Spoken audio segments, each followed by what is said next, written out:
Hello, everyone. Welcome to my next podcast here, this Spiritual Kings. Today, I have a very special guest. This is Conall Smith. Conall Smith is a very special guest because he is from Ireland, the country of Ireland, which is very exciting. My first international guest so far. What's very special about this to me is that my mother and father are both from Ireland. My entire family is from Ireland. I am a first-generation Irish American. And this is very special because I love dealing with the Irish and I love hearing about their travel stories. So I'm really excited about this today. So Conall here is, you were here on vacation for about, what, 3.5 months roughly? Yeah, about 3-4 months, yeah. Okay, 3-4 months. Yes. So what's very special to me is that Conall is from the same county where my mother is from. That is County Monaghan. Yeah. Monaghan, which is, if I'm not mistaken, geographically is just below Dublin. Above Dublin. It's above Dublin. Above Dublin, okay, sorry, I got that wrong. So it's just above Dublin. So you're right next there. What is that in Ulster? It's in Ulster, but it's part of the Republic still. So instead of being from Northern Ireland, I'm from Southern Ireland still. Right. Even though it is geographically northern in the county of the province of Ulster, it is considered the Southern Republic of Ireland. So this is amazing to me because my dear mother is from Monaghan, and my mother actually was just in Ireland recently, and this is just really exciting for me. So we're going to get talking to Conall here. So Conall, well, you must just be so blown away by like coming from a small country like Ireland, and all of a sudden you're in big, huge American United States. I mean, how does it feel, first of all? What was your first reaction when you first came here? Yeah, you come here first and you just see, like, even the airport, for example, it's just kind of like Dublin Airport's busy, but nowhere near as busy as O'Hare Airport. Like, you have so many different people going on, just people walking through the luggage, not really caring. And then you see the dogs and crates walking with the owners. So it's crazy how, like, you go from that there to places back at home where it's not even half as busy.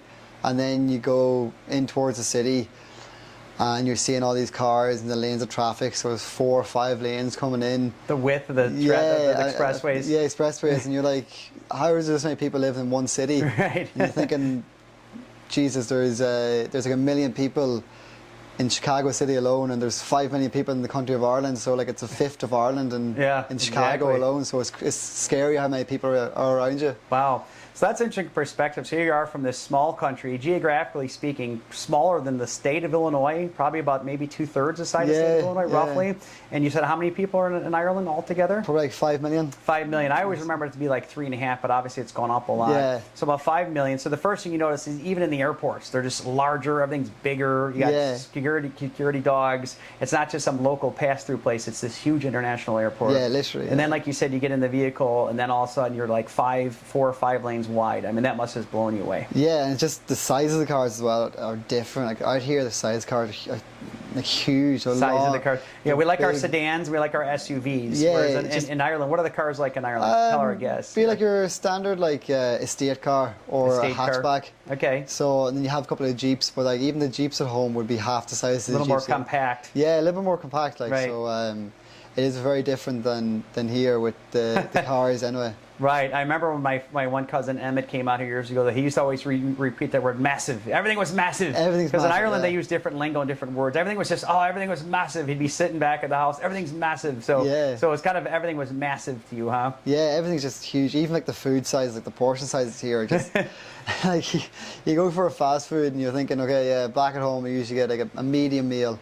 Over here, a medium meal is probably like an extra large meal at home, so it's just kind of, it's different cultures. Yeah, larger portions, that's definitely the first thing you'll notice. I remember the first time I visited Europe, I went to order an orange juice, and it was this little tiny thing. I'm like, okay, is this like a sampler?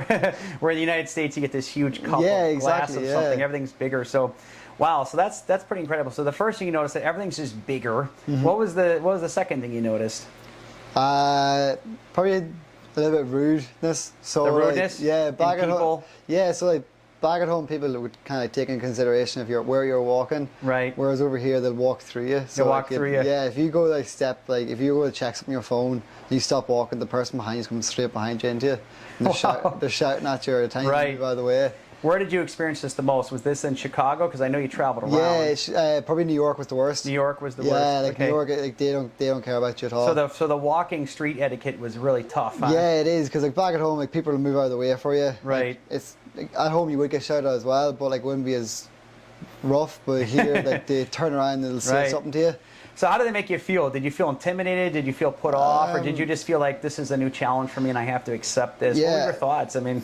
Yeah, of course feel a bit intimidated, like you don't want to stand back to him, but then again, I was like, this is a new challenge, this is kind of like the culture out here, so I was like, just me as well embrace it, and like, so I was doing the same. If someone stopped in front of me, I'd be like, yo, what are you doing? Like, you know, keep so all of a sudden you picked up the trend, right? Like, oh, so I see how this goes. Yeah, so I'm like, I okay, can play this game yeah, too. exactly. So I was like, there's a bit of me, like I'll jump in and do it as well. Right, sure. So, well, you gotta, as I say, when in Rome, right? Yeah, Sometimes exactly. you gotta do what you gotta do. So you notice everything's bigger, and then all of a sudden you notice that the walking and street etiquette, especially in big cities like New York and Chicago, people are just, it's just tough, and people, you know, they're merciless and unforgiving. What else did you notice? Probably would be the lingo. So like words I would say wouldn't translate the words here. Right. So, what any of them stand out? Anything particular? Like if I say like, oh, the wee man over there, like, oh, the wee man, the poor wee man, people are like, that's not a small fella. Right. They think it's like a midget or like a dwarf. Right, right. So I just think a wee man, big, oh, right. poor wee, like old fella. That's what we'd say. Like, so it'd be like, it kind of just like words you got there, like kind of like lingo, like cop on. I'd say a lot like, would you cop on? Cop on. Yeah. So like people out here be like, what's that mean? I mean, cop on means like, you know, would you grow up or would you like catch on a little bit, catch on wise up a little bit, right? So.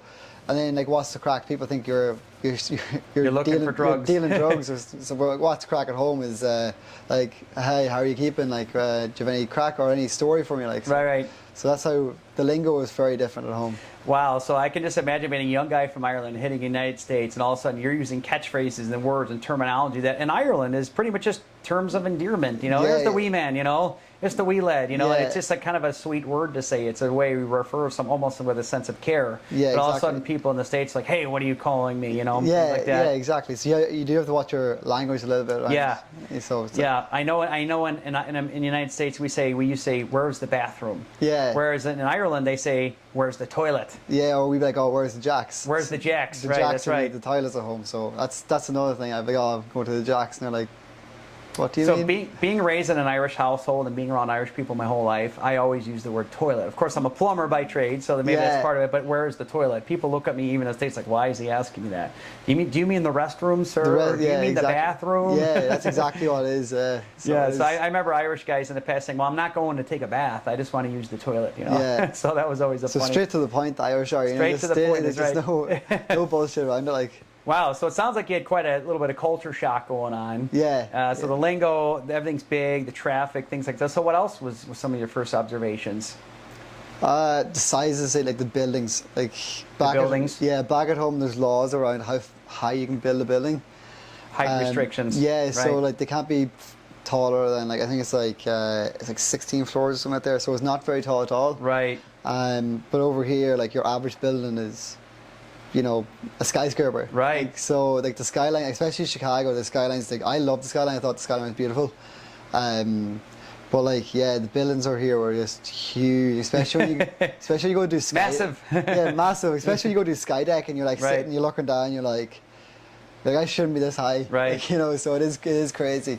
So that's a really good point. I can imagine being from a small place like Ireland and all of a sudden you see your first skyscraper. I mean, that's got to be quite a thought process to see this thing like, wow, look at the construction. Look how many people work in here, live in here. What's the elevator system like? There's got to be all these questions like, wow, this is unbelievable. It's like plumbing. How does the plumbing work in the How does the plumbing work, right? It's just kind of like, how does the toilet work on the top floor? And then versus the first floor. How do you get water up to the top? Yeah, exactly. How does it get down to the basement again? And yeah, so it is, sure. it is crazy thinking like, how much manpower has went into putting that up in the sky, right? Well, so it's just kind of like it just doesn't seem real sometimes. Yeah, it is a fascinating thing for sure. I've actually worked on some high-rise construction, and there's a lot of amazing technology and engineering that goes into those buildings. Yeah. So I can imagine how you must have felt. So that's pretty neat. So as we move forward here, what else really? So you kind of get here. You've seen the physical stuff, the street etiquette. What else started hitting you about culture, for instance? Culture. I'm not too sure. Like, I know with food culture, there's just so many different like varieties of food, and like you don't have to go far to get it, especially in the city of Chicago. So like, where we were in like Roosevelt, so like South Chicago, but 10 minutes you can go to Chinatown, and get food there. You go maybe 10 minutes all the way or 20 minutes all the way. You're in like Little Italy, you can get food there. Like, you can get like your Italian beef, your pasta, your pizza. So like, probably the food culture was was crazy and good to experience because Did you like it? Do you like the food culture? Yeah, I love trying new food every week. Okay. Like me and one of the boys I work with, we'd after work we go get like a Portillo's, or we go get a deep dish, or we go get something Chinatown or Mexican. Right. So we were able to try different food and different, like.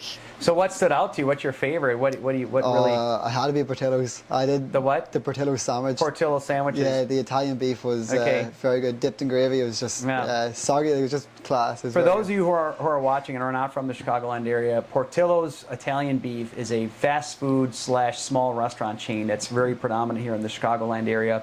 So what you get is you get sliced, seasoned Italian beef dipped in its special all juice, and you get a French roll bun that they put sometimes butter or garlic on there and seasoning, and they dip it in there, and you make a sandwich. Sometimes they even put a sausage in there, which is called a combo meal. You can do the beef only or a sausage, and they dip it, and it's wet and it's juicy. It's a little bit tough on the hands, but it's a little messy, but it's a delicious sandwich. It's so tasty, and it's what they call it a gut buster. That means you're going to get fed. It's a very hearty sandwich, and you will be fed. You could almost make a dinner out of one of those sandwiches. For sure. But definitely the flavors go crazy, and like the flavors are just like they're dancing on your tongue. That's how good it is. So.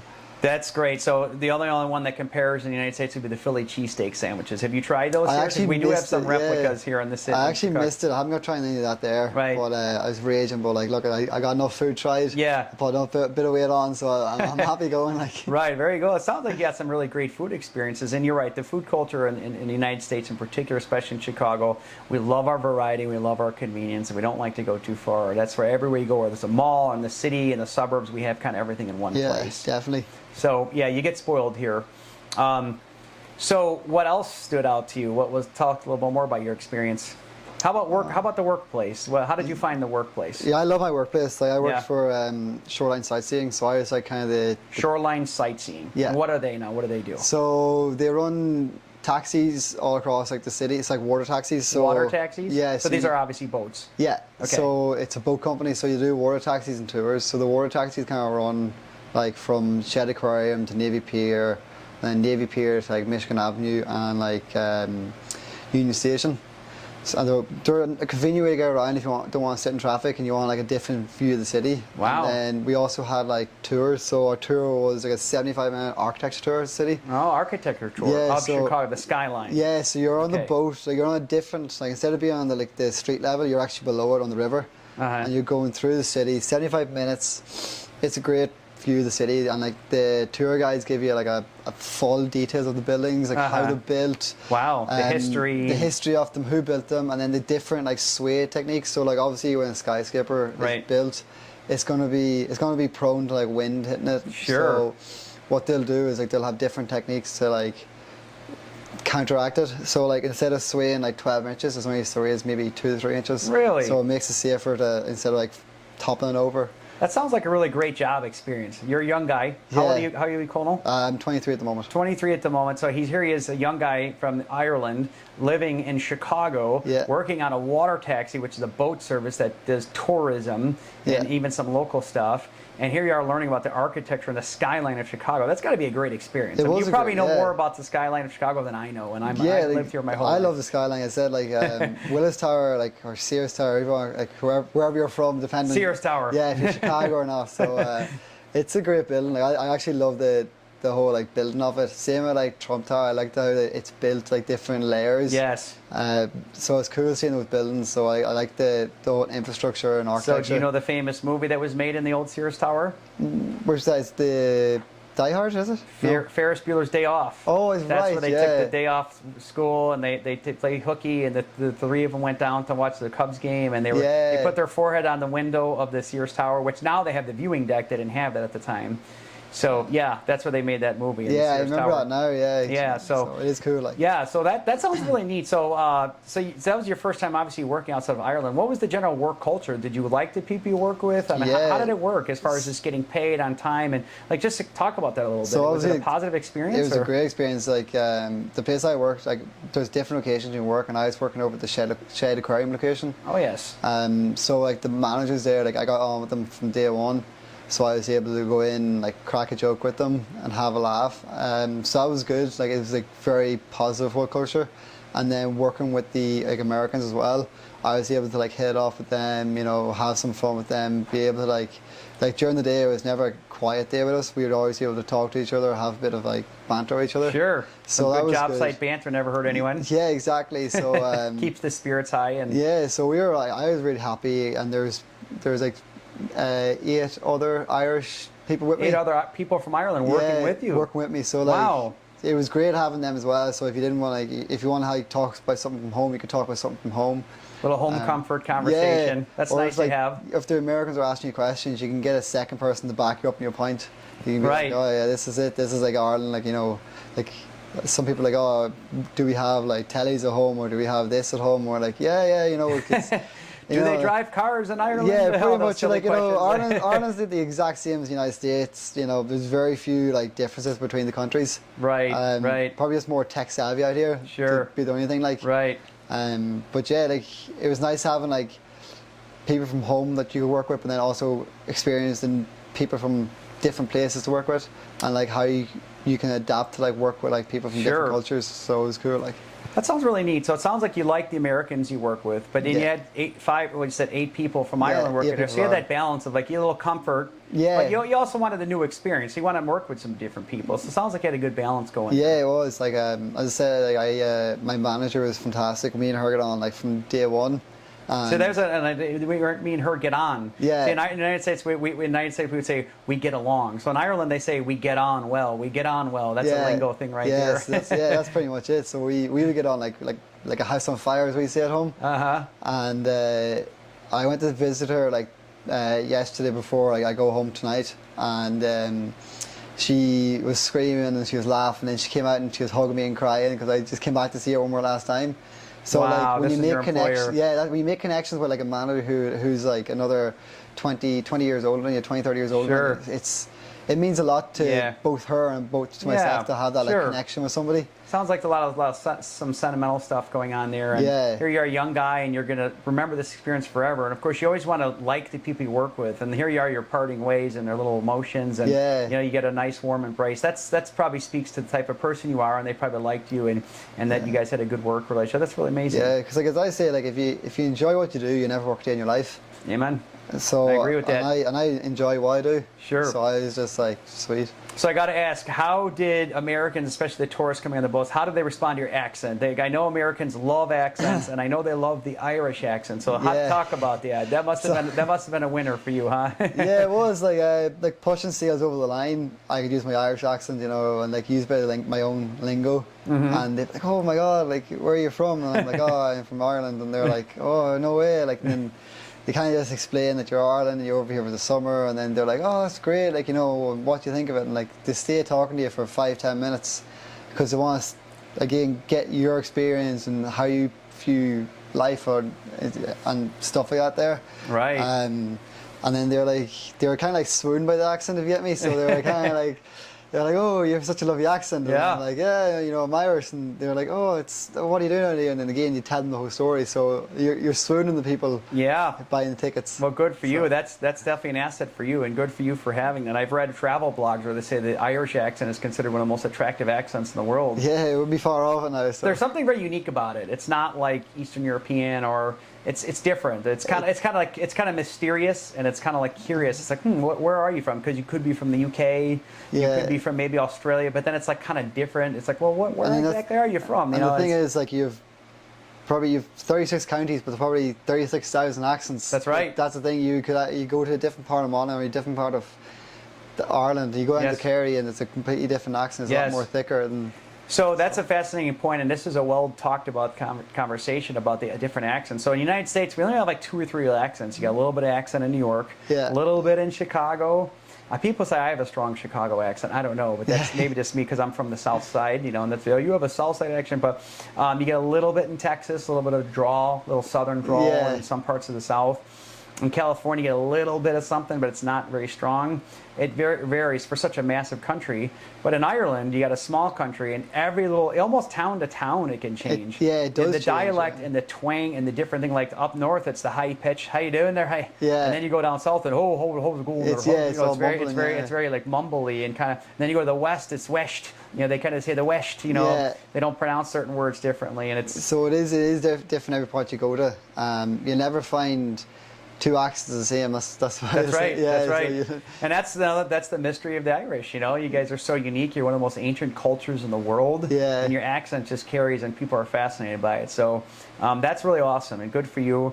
And I'm sure there'll be a great, valuable asset for you for the rest of your life. Yeah, especially definitely. working in business. It's definitely different. I think as we go through life, it's always nice to meet someone who's just a little different, bring a little something different to the table. That's very exciting. Well, good for you.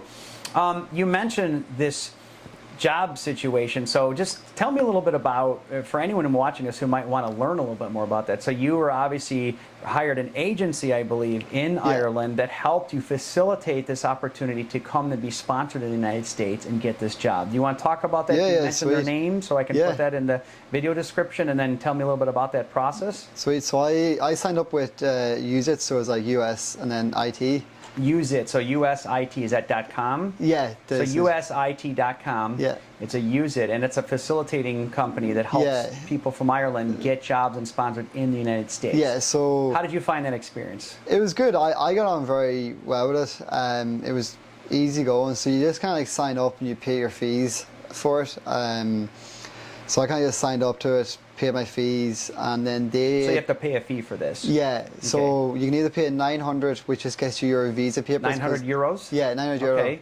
And I'll cover your your visa. So I just cover like getting your papers and your travel forms and everything signed off, and then going to make sure you're legitimized once you enter the customs and everything. Yeah. And then if you want, you can pay like an extra like 200 euros. 200 euro, and you can get access to their job portal. So the job access portal. to a job portal. Yeah. So and you paid for that. Yeah. Because how was that? Was it worth it? Yeah, definitely. Because I was coming up by myself, so I was kind of like, okay, I need to have like a job like concrete before I come out here.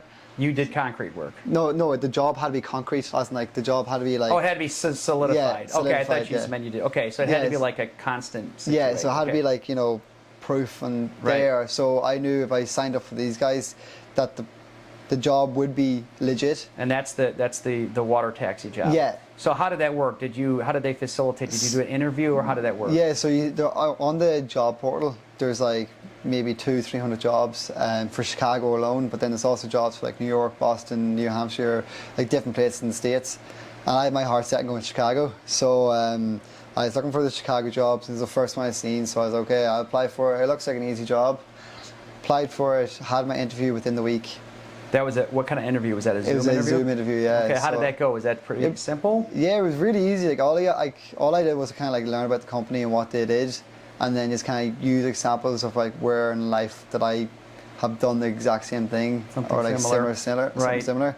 So that was really easy. I just kind of gave her experience, and like by the end of the call, I kind of had a feeling I had the job. Right. And then the next week comes around, and I have the job offer. So they gave you the actual concrete job offer at that, like a week later. Yeah, a week later I had the job offer. Was it? They put it in writing, like send you an email? Yeah, or I had the whole like document up. And I had, Wow. like, So to you had to sign it. present that to the Use It people. Yeah. Now, So- is that required to get into the country then? Yeah, so you have to have a job before you come in, Okay. or else you can't enter the country. Okay, so when you came, you had all your paperwork. Did you go through a customs? Yeah, so coming through Dublin O'Hare Airport? Yeah, so Or did it happen at Dublin Airport or O'Hare yeah, Airport? so first of all, back at home, you go to the U.S. Embassy. That's So you the have to US go, Embassy. Yeah, you have to go and bring all your paperwork and show them that you have a job, show them that you have proof coming back home. Right. And then, so that there is probably, probably took me about 40 minutes. And then when you go to Dublin Airport, you have to go through the customs. So that means like you go through security, and then you go through duty free, then you go through the US customs. So that means you have to like present your paperwork again to them with all the stamps. My guy was really easy. He didn't even need to see the paperwork. Wow. He was like, okay, perfect. Good I for you. see it on the sheet here, like it's grand, just sign me through. And then that was me into the States, and I flew over and then started work about 4 days after I landed. Wow, good for you. So no complications. You came to the airport, got everything stamped, and you were here. I was just straight flying, so I was like... Wow, that's pretty exciting. So give us an idea where you stayed when you were in Chicago. So I stayed in a place called J1.com. So it's a building strictly for like, well, not strictly, but like it housed 500 Irish students. So there's 500 Irish students in this building? Yeah. Where was this located? In the city of Chicago? Yeah, so it would be South Clark Street, so like Roosevelt area. Roosevelt and Clark? Yeah. Really? So it was down what there. area? Is that the South Loop area? South Loop, yeah. South Loop. So there's a whole building. See, I never even knew this. Yeah, so... Now you mentioned the J1. What is that? So that's the J1 visa. Yeah, J1 visa. So if you could just talk about just like a minute to our viewers, what is I've heard this my whole life, the J1ers. The way I always interpreted that was the people that had a special J1 visa, usually the younger, for a certain age group. Yeah, so J1 visa is for people who are in college. So they're in college. Yeah, so if you're in college or if you've just finished college, like literally, like I only finished college in May, so I was able to come out. Right. So you have to be a college student, and then you can do a J1 visa. So and then you get the J1 visa. Yeah, so that means you come out, you can work up to 90 days. I did 60 because I came out in June, so it was late. But you can come out in May if you want, and then once your visa expires, you have 30 days to travel, and then you can leave the country after that. Wow, so you get the work time, and then you have 30 days grace after that, and then you have to go back. Yeah. So what's the max? You get like 4 months on that? Maximum 4 months, yeah. 4 months. Well, that's pretty good. It's good, yeah. So if you Is it hard to get? No, everybody gets it. As long as you can get a job, you can get out here. Wow. So that's the hardest part is getting the job. So you met, there was 500 people in this building. They're all from Ireland. All from Ireland, so you must have made some new friends there at this building? Yeah, so I came up by myself. So you came by your complete self? Complete by myself. Wow. So I was kind of like, okay, all right, I'll go up by myself, make some friends. So I was a bit nervous. And then I went into my apartment, there was 4 other guys, and straight away we just went like that and clicked. Wow. So we were just kind of like best friends. Like for the entire summer, all of us just did everything together. That is so cool. I traveled with one of them. We all went to Nashville together. Nashville? Yeah, so we like just like if we were going out going out for a couple of drinks, there's all 5 of us to go together. Right. If you're going for like a pre-game, we'd all go together. So we always had like this core group of guys. Oh, so we're all like best friends now. And then through going to parties and going like just kind of knowing each other because we were kind of like the popular guys, whatever. So we'd get to know more people that way and just kind of like snowballed and just kind of keep going. Wow. And just made more people. You're sitting in the elevator and you don't know this person. You start talking to them. Next thing you know, you're going for drinks with them the next day. That's really amazing. So it is good like that. Life just has a way of just having a spontaneity to it. You know, it sounds like you ran into a real special situation where you're at this building, you meet some people from Ireland, where you're from, and you click with these people. It sounds very serendipitous. And you're going to look back on that one day and go, wow, I remember I just met those people. Because, you know, if you didn't meet those people, your whole experience could have been different maybe. Oh, definitely, You know, if they weren't good guys or if no one was clicking with, it's like, you know, the experience might have been different. You might have felt lonely. But all of a sudden you have this group of people you're with. Now you're bonding. You're having all these experiences. And like you said, the group's building some confidence. And all of a sudden you're meeting new people and you're bringing new people into that circle and bringing that positive energy. Yeah, that's pretty exciting. It was fantastic. Like, it was just, like, it's just like kind of starstruck how it happened. It's kind of just kind of like, wow, it's kind of like happened, and then it's over within a blink of an eye. You know? Wow. Well, those little blessings we get as we go through life, I think we look back. I had those situations when I traveled years ago, and I look back like those people entered my life. It was always meant to be. You know, everything's always meant to be. Everything happens for a reason. Well, Conall, that sounds really exciting. Sounds like you've had quite an experience. As we move forward here, tell us a little bit about, just briefly, where exactly you went in the United States, because you traveled. You weren't just in Chicago. You mentioned Nashville, and I think you mentioned New York already. Yeah. Just give us a brief list of where you went throughout this whole time since you've been here. So we started traveling on like August 6th. So we went to... August 6th of 24. Yeah. Okay. So we went to Las Vegas. Las Vegas. For 4 nights, but we did like 1 day in the Grand Canyon. 1 day in the Grand Canyon. Yeah, and then we went to San Diego, which is kind of like a bit more chill, kind of like, you know, did a couple of hikes, you know, went to the zoo, went to the beaches. Sure. And then we went to San Francisco. We did 3 days there. So that was just kind of like a chill, kind of very chill, to do the sights there. Sure. You know, Alcatraz, Pier 39, Fisherman's Wharf. Sure. And then we drove to Yosemite. Yosemite, the state park. The state park, it was fantastic. So we drove about 4.5 hours down to Yosemite. Did you rent a car? Rented the car, yeah. Nice. So it was pretty good. I did all the driving. Right.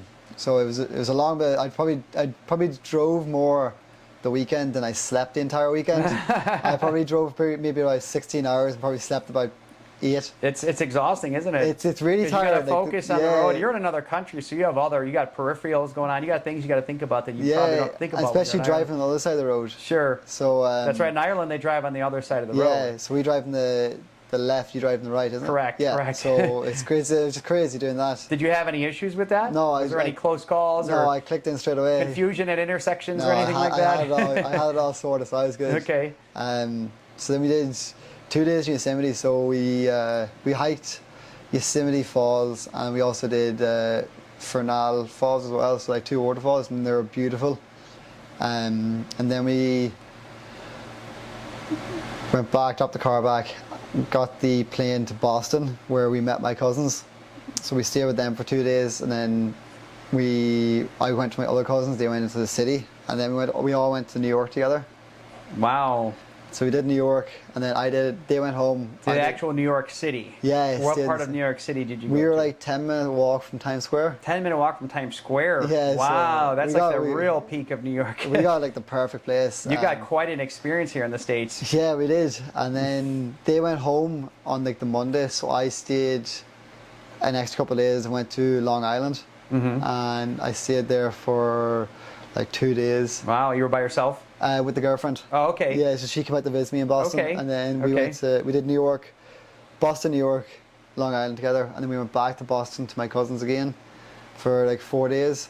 And then she went home, and then I came back to Chicago. So, and that takes me up to now. Wow, that's amazing. So, I mean, it always blows me away, like when people come from another country to the United States, because they usually see more of the United States than I've ever seen. Yeah. I'm always so envious of them. Like, oh my God, like I've never done Yosemite, I've never done San Francisco, I've done some of those places. That sounds amazing. So, what stands out? What was your favorite? If you couldn't, there's one member you wouldn't replace, what would it be of all those travels?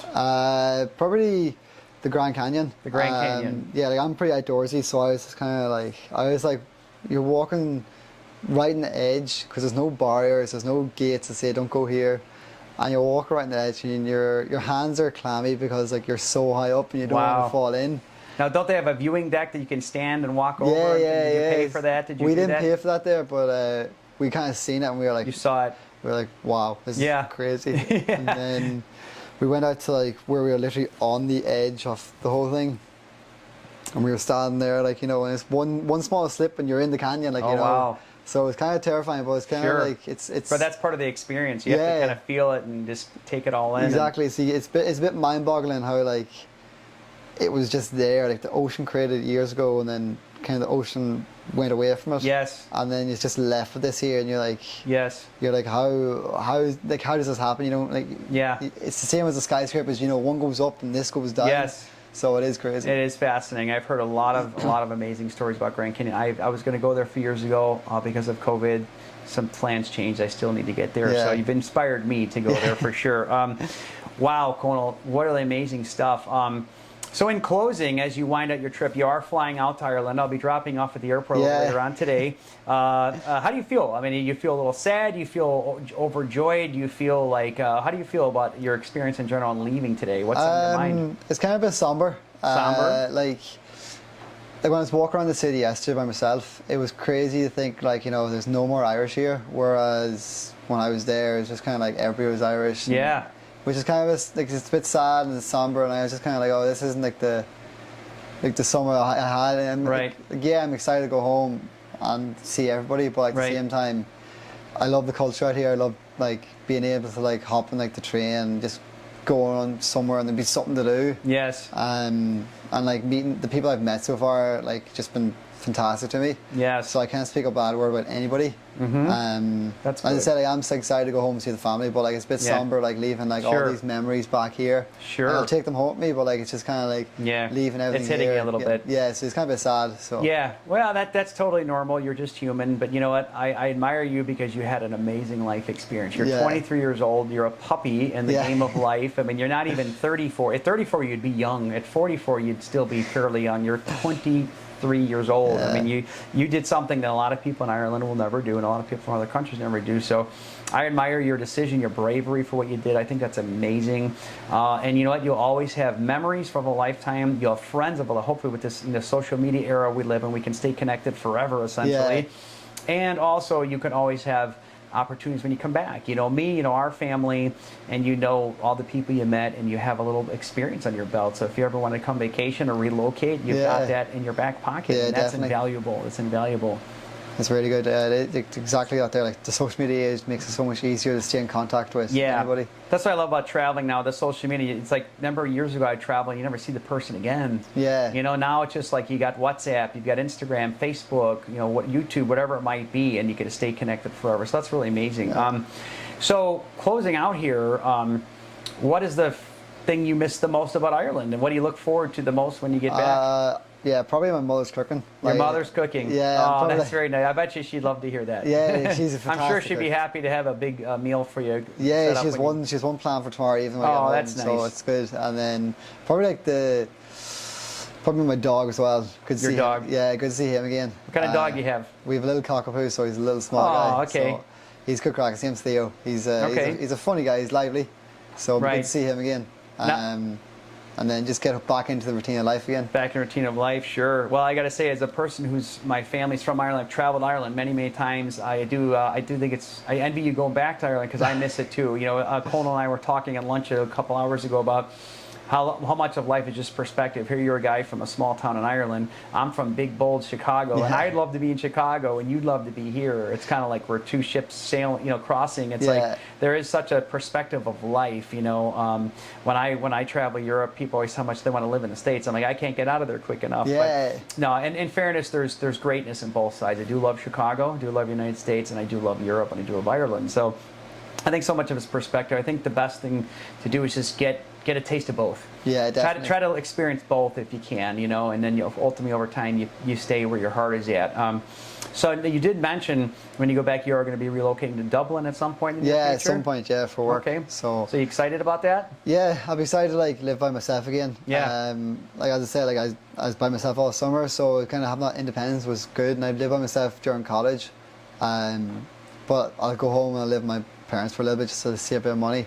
And then I'll relocate to Dublin. So having my, as I said, own independence, you know, being a cook for myself, you know, go and do things I want without being like, Mom asked me where you going. Sure. Like the small things out there, I know it's a small thing, but it's still it's an annoying thing as well. Great, so. I hear you. So closing out, any last thoughts you'd like to say to our guests or anyone watching this? Yes, like if you ever think about traveling, just, you know, bite the bullet and do it. Like, you know, as I said, money comes back, experience don't. So like if you have the money to do it and you want to do it, definitely just bite the bullet and do it. And if you have nobody to go with, it's honestly the best station to go by yourself. Like you learn so much more about yourself and so much more about the culture. Very good. Those are wise words from a young man. You're picking up wisdom already as you go along. I'll leave us with a famous quote. It said, there's a quote I heard years ago, traveling is the only thing you pay for that actually makes you rich. I admire him. He wasn't going after just the money. He wanted just a job to get him by, to get him in the country, but really what he wanted was the experience. And so much of life is the experience. And sounds like, Conall, you were very blessed, to say the least. You had a lot of serendipitous situations, meeting those Irish people, the traveling. Sounds like you were safe the whole time. You made it back in one piece. You saw some amazing sights, and that's just really amazing. So we were blessed to have you. My family, always so close to our Irish side. My mother and father were such amazing people over the years. My father, God bless him, who passed away a few years ago, was such a big advocate of bringing people in from Ireland. Picked people up at the airports. It was not uncommon in my upbringing to see suitcases all over the place and taking in strangers that I didn't know. They're taking in my room and staying in the house. But you know what? I loved every bit of it. I loved everyone who came. It was such an amazing experience. And my mother and father mentored so many people into this country and took them in and just helped them get work, find jobs, taught them business, taught them trades, taught them construction, and just taught them about life in America. And it was really amazing. I'm always so proud of the fact that my mother and father were from Ireland, and it leads to special things like this. You know, you were obviously an associate of a friend of ours in Ireland, so that's why I love having these connections. So I want to do this podcast today. Always a big advocate of taking care of the hardworking immigrants and just the people who want to come to the United States and just experience the greatness of what we have here, this amazing country. And it's just also to get that experience of meeting new people, new cultures. So that's it for today. I'm very happy to have Conall. We wish him the best. We'll keep you, of course, in our thoughts and our prayers for your travel and your safety, and of course, everything in the future. So thank you all for visiting this podcast. I will include some of the information mentioned in this conversation we had today in the description link. And we'll, for anyone who one of those who look into the J1 visa, for those looking to do the sponsorship, we'll include those links in the description for those of you who might be looking into that. So if you have any questions, feel free to hit me up in the comments section, or you can send me information through my email. Thank you all so much. I appreciate your time, and we look forward to seeing you again. Thank you all, and God bless.